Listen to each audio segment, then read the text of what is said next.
để trả tình hay trả hiếu trước lưng sàng, để cho cái quan tài được nhẹ nhàng thấm thoát ra nơi giảng sanh tịnh độ. Thì những cái lễ vật mà tối nay chúng ta cần phải cúng đó, thì Tăng Quyến phải mua trước, không để tối là chúng ta mua không có. Đó là chúng ta cái lễ vật cáo lộ đường xá, gọi là chúng ta xin cái cục đất đai này để cho cái quan tài được đi ra khỏi gia đình, thì chúng ta phải sắm một cái lễ vật, đó là một đĩa tâm sơn. Đĩa tâm sơn thì gồm có một con cua nè, một miếng thịt nè, một trứng một vịt. Chúng ta quý phải mua trước đi, chứ để tối cua đâu ra, thịt đâu có hả? Tối chúng ta cúng rồi, thì từ đây tới chiều ta quý phải mua luộc sẵn. Đó là cái nghi thức đó phải có. Cái thứ hai là cây dù để che vong, ta quý phải chuyển sạch. Ra khỏi nhà phải có cây dù. Nhớ mấy cái đó thì chúng ta không thể thiếu được. Cái thứ ba thì một lát nữa ta quý khi hết tin là ta quý phải kiếm một cái cây dài hơn lá triệu này để chúng ta dương chịu, để tối cúng, chứ không phải để vậy. Chúng ta để vậy để tạm thời thôi, chúng ta phải căng lên để đi đường. Còn những nghi thức gì mà ta gia hiếu quý chưa biết thì cái gì khỏi thầy sẽ giải thích và đáp nhẹ cho Tăng Quyến để chúng ta làm tròn trách nhiệm. A Di Đà Phật.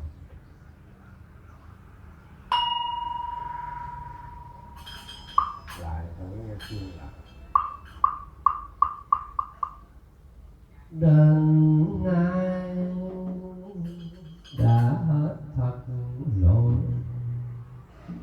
vợ chồng xa vắng ngậm ngùi biệt ly, dương trần bà ở sao ông đi, con sầu ly biệt giọt rơi ngậm ngùi.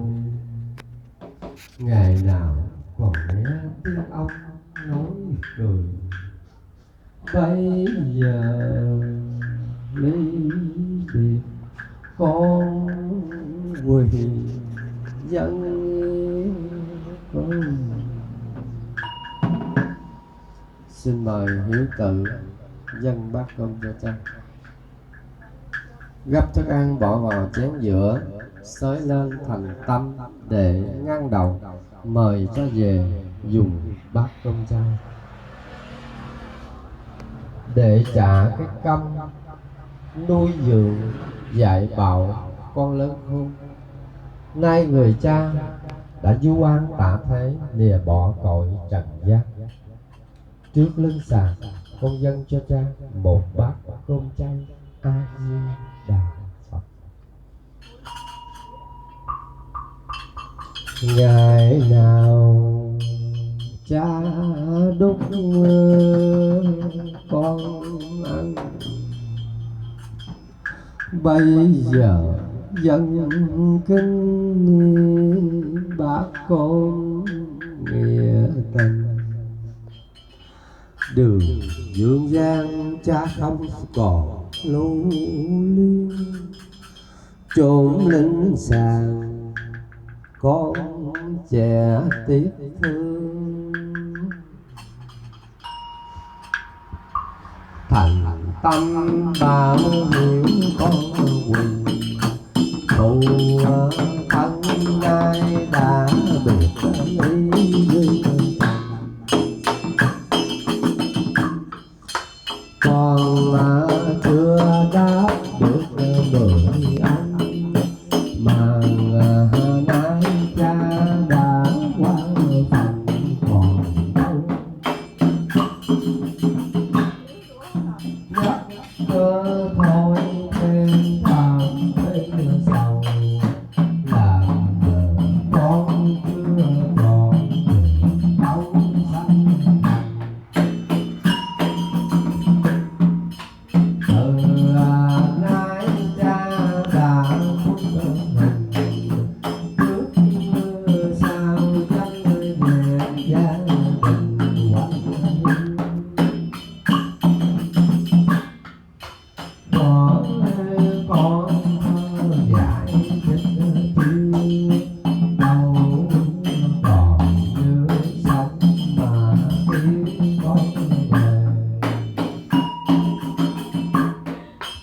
không lao khó nhọc nhiều bề đến ngày lo lắng hằng ngày vì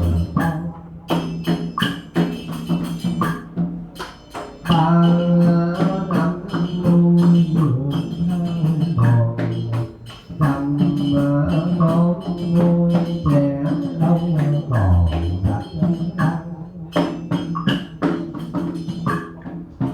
ăn lắm lần cầu gian gian còn con khôn ơi càng không nhanh rồi hai con được trưởng thành chưa hề báo đáp ơn sắc thật nào văn thành trường dục phụ lao gia đình gánh nặng làm sao anh ngờ sợ con yêu lòng xa vàng sợ vì đến hoàng cha càng lo cha không lên gác xuống đầu con dắt ra đồng sâu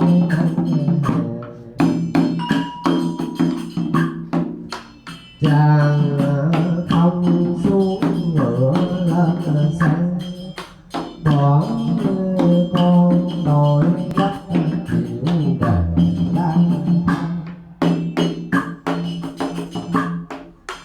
chàng